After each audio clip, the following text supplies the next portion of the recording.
Hey guys, BJ the Brave back with another Warpforge deck guide for you, and this time I'm bringing Uriel. I know what you're thinking, BJ, what's with all these Manius Calgar builds? Give us a different Warlord. Okay, the ultramarines are fresh off of the patch, and obviously that means there's been a lot of buffs. And I wanted to take a look at an archetype that really did catch my eye, and if you go back and watch my video that I did called Bad Cards That Need to Change, I talked specifically about Knights of Macragge, and I talked about asking for this change so that we could basically create a go-wide archetype. Now, quick caveat before we dive in: this is not it's not the same as the old like Papa Beard Uriel aggro. That was much more like what I would call like a pure burn aggro deck.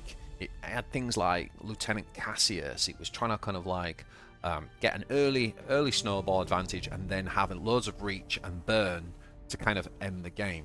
That's not what this deck is doing. Now, it's still an aggro deck, but it's very much a board building kind of tempo deck instead. So this is going to be successful by going wide. That's why I call it Wide Boy. So just want to bear that in mind. So we're going to jump into the deck, and I'm going to talk you through the breakdown and what I'm thinking, and then we're going to go into some game analysis and actually have a look at about 3 games for you to see the deck in action. Before we do that, please hit that like button just below, and of course thank you to everybody who's subscribed. If you haven't subscribed yet and heard me banging on about the 8th of June, we're going to have an awesome 12-hour streamathon with me trying to keep it together while I'm drinking wine and celebrating. Just to say a massive thank you to everybody who has supported the channel, hitting that big 1K subscriber. So if you haven't yet subscribed, please do. But you don't want to miss that event. There's going to be some booster pack giveaways. There's going to be lots of fun guests dropping in and fun sort of like challenge matches going on and all sorts. So I look forward to seeing you there. It'll be on Twitch and my YouTube. Anyway, let's jump into this Wide Boy deck. Alright, so what I've already said is we're trying to basically build a board and maintain that and kind of snowball the board. So we need sort of small units that essentially grow and get bigger. Now, there are a couple of there is a slightly different approach you could take, which would be to put more 1-drops in, so like double Scout, double Octavio Infiltrator, for example, double Assault Intercessor, and go even lower to the ground and build that. That is something that I also want to test properly, but this version is one that has been working pretty well for me. I tried a couple of different things, and I'm pretty happy with this deck. So obviously we run Tactical Insight because it's the best tempo card it's probably the best card in the Ultramarine deck, and we want to play tempo. Often it's not just about triggering codex, but to maybe get out 2 units instead of just 1. For example, we do have the Octavio Infiltrator. Even just having 1 turn where you essentially blind the enemy lord if you've got a fairly wide board, and 1 turn of being able to trade with range damage for free, that's absolutely massive.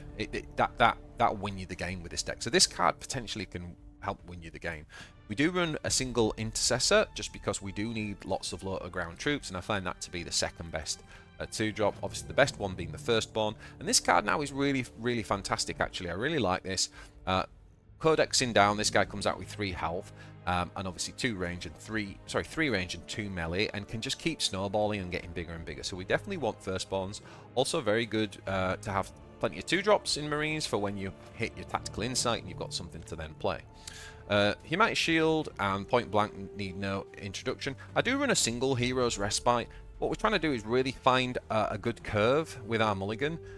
So I don't want to spend too much energy into drawing, but I do run a single one. You could definitely run a second Hero's Respite, to be honest, with this deck. That's kind of really down to you and a personal flavour. If you find yourself running out of cards, I suggest putting a second one in. Next up, we got the Primaris Reiver. Another effective 2-drop, allows us to flank. And don't forget, in this deck, where we have lots of things that we're going to get onto that can buff the card, instead of that just being a 3-power flanker, it can often be a lot more. The Intercessor Sergeant is the new card that received massive buff, obviously, in this patch, and fits in very nicely. Sometimes we will just play this on tempo without having an enemy to codex on and deal the 1 damage. But obviously, if we are able to codex, then this is pretty neat. And then, of course, we also worth saying, actually, with that card, as with all our removal, that obviously Uriel's ability to deal 1 damage to enemies can kind of combine with that, right? So that's suddenly 2 damage you're doing. So that's the Intercessor Sergeant. Next up, we have the Knights of Macragge. Now, I would love to get 2 copies of this in. Can't quite figure out where or how, but to be honest, you don't want to have 2 of them in your hand early. That could really lose you the game when you're trying to build tempo. So maybe just having a single copy is good, but for 3 energy, being able to give +1 to all of your stats is super powerful and really a key part of our finishers and snowball strategy. So definitely one of your finishers there for sure. Again, Inceptor, because it's in every marine deck, good for removal, helping you trade, helping you win the board. Flyer, 4 health. What else can be said about this guy? We do run the Sternguard Sergeants in our other 3-drop slots, so lots and lots of early game units, really enabling us to, in the early game, obviously get on board, in the mid game to play 2 units where our opponent might only be playing 1. Then we got a single death from above. Now, you know, potentially, this is another one of those where I'm a bit on the fence, because, like, it's not a burn deck, so we don't necessarily need death from above. We don't really want to be using them to trade. I just didn't feel comfortable dropping them completely. So I've kind of got 1. Again, it's a bit like the idea with Knights of Macragge. It's a finisher. You could make that the second Knight, but having that flexibility, like having the removal option when you need it, is better. So I'm happy with the kind of 1 off at the minute, but let me know in the comments what you think and how you would go about that. Primaris Chaplain is the deck that this card was made for, buffing everything and really contributing to that snowball effect that we're going for. We also need more 4-drops, so we run the Sergeant Allectius. Pretty similar to what I said about Octavio, you know, just getting 1 cheat on this guy can really, really help. Super, super powerful. In terms of tricking the trade. So I quite like Sergeant in this deck. Really good tempo card. And then we got, of course, our Primaris Impulsor. This is one of our main ways of generating that kind of width in the mid game. So don't be afraid to use a tactical insight if it's going to put you in a good position. And then one of the cards I really like in the Ultramarines is this card. It's the Company Ancient.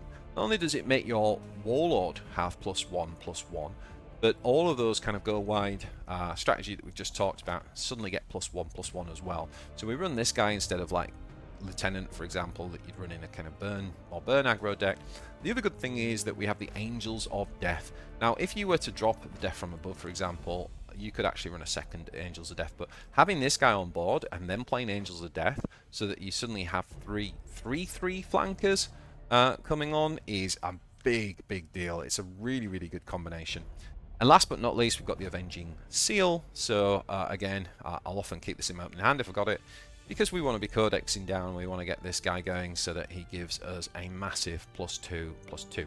Now, to be honest, if you don't have the Avenging Zeal, it's not a big deal at all. I would definitely put in a second Knights of Macragge or a second Angels of Death.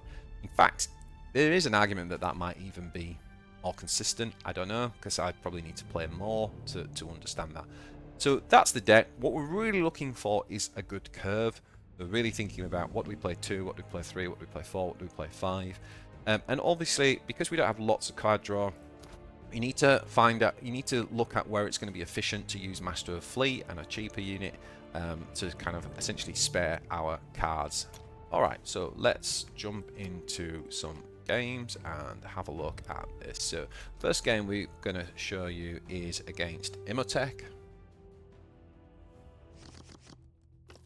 So you can see here I actually got rid of everything except the Avenging Zeal and the Sergeant for the early drop.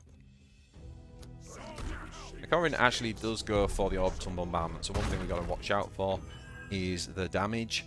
It's a weird one because obviously we want to build a go wide board so we can get massively punished by it. At the same time, we are the aggro deck in this matchup, so we kind of, you know, doing extra 3 damages for free, hitting face, plays into our game plan. So it's a bit RNG. I hate this ability, but we'll have to see how it goes. So we've obviously used our High Factory to tempo out this guy.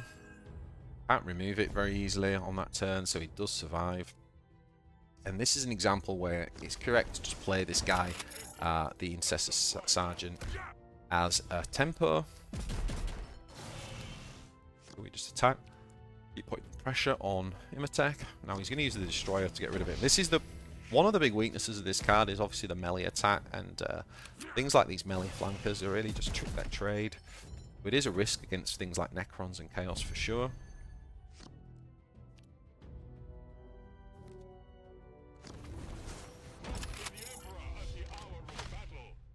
Now, what I was weighing up here is, you know, I was trying to weigh up like the risk of him raising this again, and of course he did have it. So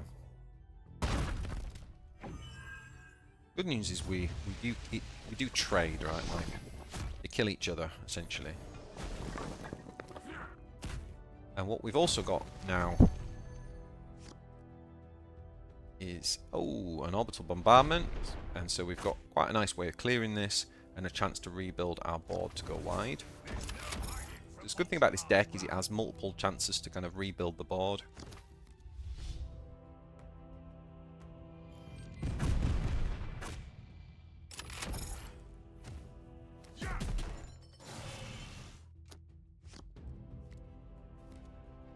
He's actually going to play a curse here. He's going to attack and Lord of Storm to get rid of the Rhino.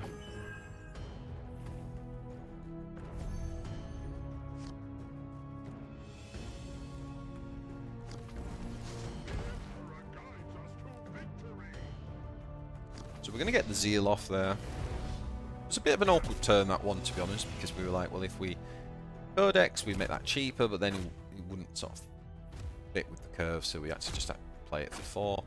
And even though these guys die at this stage, we're kind of like all in on the aggro, right? We're trying to end the game as quick as possible. He's going to drop a blocker and heal, of course.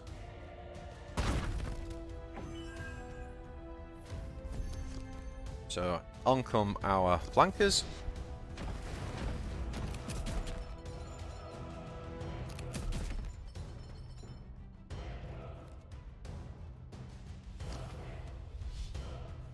We basically have to use this. It's not like a great turn for it, but it's to basically stop him being able to resurrect the Lich Guard. Like, we really don't want him to be able to res that. So that's why we've kind of gone with that play. And plus also, it means that we get another ping on this Warlord. In he goes with the tempo stun. Actually get an extra value because we've got the Zeal on Uriel, but it's not enough, and we just simply play. We simply just attack basically with our Marines. I think we're going to do this blind them just so we don't take any damage on the return, and that's GG. So there's a good example. Playing against Imatech, just constantly keeping the pressure on, constantly keeping the tempo on, so he can't really benefit from his slow players like Immortal Pride and things like that. And yeah, that one worked out pretty well. So next up, we're going to play a game against Abaddon the Despoiler. Pretty nice opening hand, that. I think we're going to keep that. Keep fast forwarding on just to kind of like speed through kind of slow bits and the delays. Obviously, we're just going to use, just use the Warlord power and attack. So it's like 3 damage. He's just going to heal, but he does attack back. So I'm kind of happy that he's attacking, to be honest. Being an aggro deck, I'm not sure that that's correct on his part to be attacking, but we're going to play the tempo play with this. I know people sometimes feel funny about deploying a flanker in that way, but when it's a flyer and it's against chaos, I think you can get away with it for sure. And plus, we've got the 4-drops that we want to be dropping here, so we just miss out on that. So it's much better to play it. And so there's a question of what do you do? Well, this is a great opportunity to just cheat these trades here. Normally, if we attack with this guy, he'd be down to 2 health, which would mean he'd be able to be taken out next turn by Abaddon or Traitor's Hate. With Allectius doing that and basically blinding him, it's bought us like an extra turn, and the Spawnduns don't help him against the flyer either. So obviously they'll take out Sergeant. So we're going to use our Warlord power to clear this, and then we're going to drop the Sternguard Sergeant to continue to put the pressure on Abaddon. And then we're just going to attack with the range of our flank. Okay.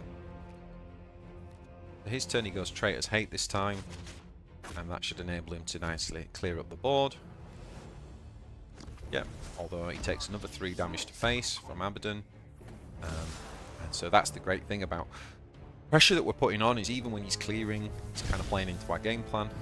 Now this is a slightly awkward turn. We kind of have to deal with this unit. Like, we can't just race. And something you've always got to ask yourself, like, can we race when we get into these sort of trade wars? That's definitely not something that we can race, so we have to address it, we have to deal with it. So, not a great turn in terms of building on our progress on chipping away at Abaddon, but we did get the board back. Now this turn, he's going to build his little machine gun, as I like to call this guy. Every time you put a pact on him, he deals 2 damage to an enemy. He puts 2 packs on him.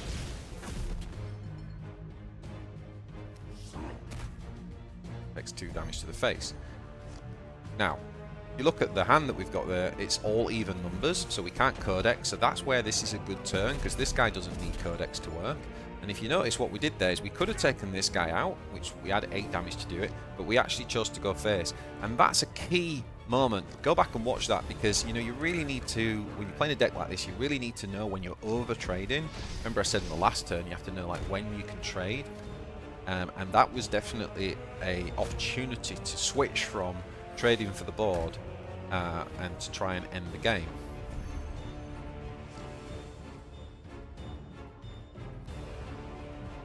Now our power allows us to kill his machine gun, chip away.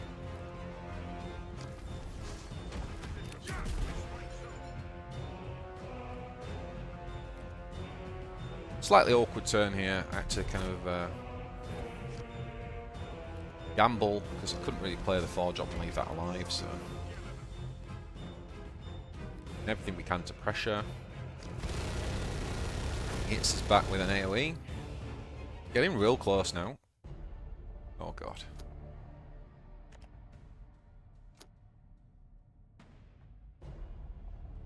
I really don't understand why that happens, by the way, with the replay. Really annoying, so I'm really sorry guys, we'll just flick through real quick. Get back to where we were.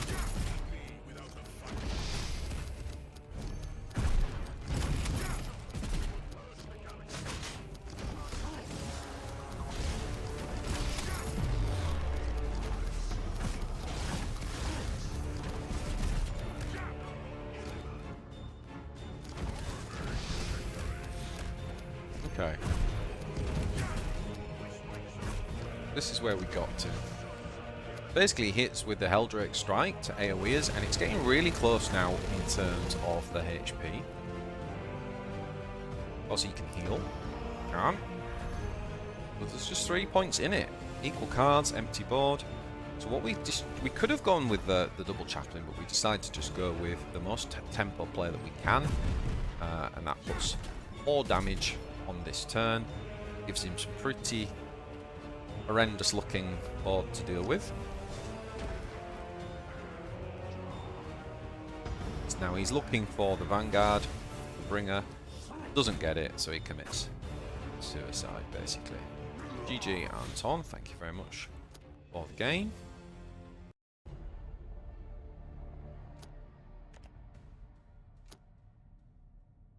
Okay, so finally we have got a game against Gazgul. Now we have to choose which Forge op we're going to play, and we decided to go with Allectius actually, because against Gazgul, thinking about what he might want to play in those early turns, we decided to go with the Sergeant.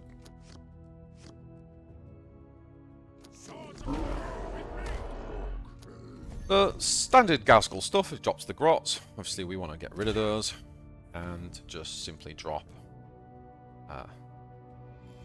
this. Now one of the things you could do is you could ignore the grots, and you could actually just keep hitting Gazgul.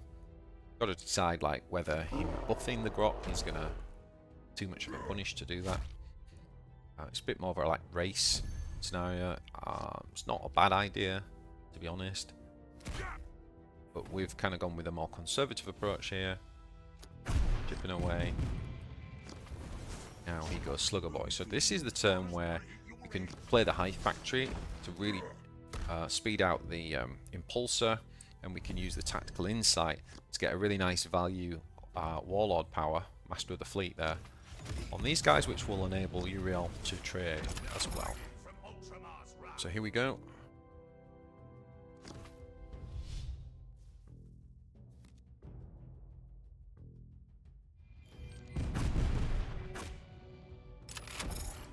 get another Intercessor and Uriel trades.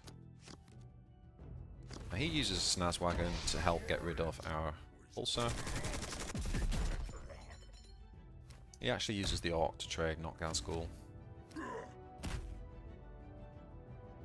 Didn't really matter, I guess.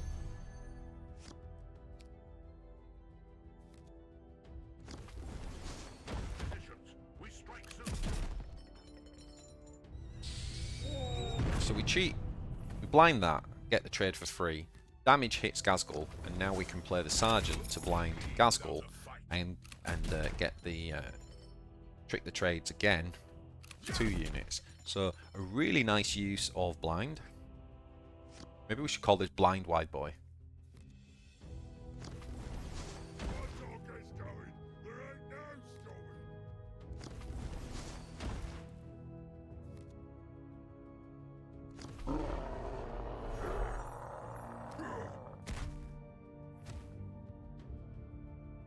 Okay, so now we can drop our Company Ancient because we've got a wide board, so we can go proper wide boy here.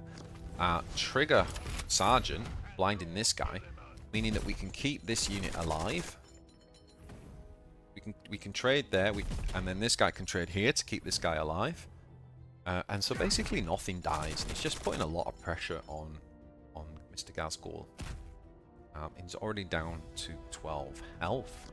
Bearing in mind we fought Gazgul, we fought Abaddon. These are warlords that have 40 health. We only have 35, of course. Now he drops the big lad and manages to get rid of Sergeant, so there's no more blinding.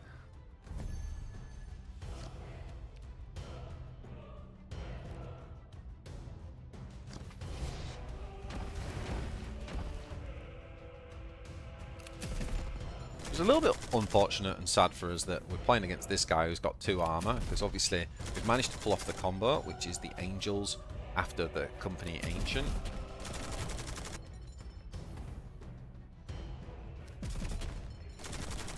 But the obviously armor was taking off 2 of the thing, but we still had just enough to basically finish him off.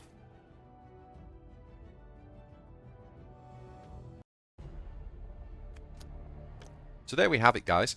That is my Wide Boy deck. You could try running this with Marnius as well, but I think Uriel's extra damage can really make a difference. As I say, some of the cards that you might want to think about in terms of flex spots are the Death from Above, whether you want 0, whether you want 1, or whether you want 2. Same again for Heroes Respite. I think you probably need at least 1, but there's a good argument to say you might want 2. And also the Angels of Death. You just saw that combo there where we dropped the Company Ancient and then into Angels of Death. I think that's really good. And probably just about the only combo where Angels of Death I think is really valuable and worth it. Not to mention that this whole deck is built around going wide. So the Angels of Death I think does deserve a spot in this deck. So let me know, guys, in the comments what you think. Please hit that like button and remember to subscribe if you haven't yet done so. Looking forward to seeing you all on the 8th of June. Stick it in your calendars, it's a Saturday. We will be doing a massive 12-hour stream with lots of fun planned, so hope to see you there. Till next time, guys, take care of yourselves, and yeah, see you in the next one.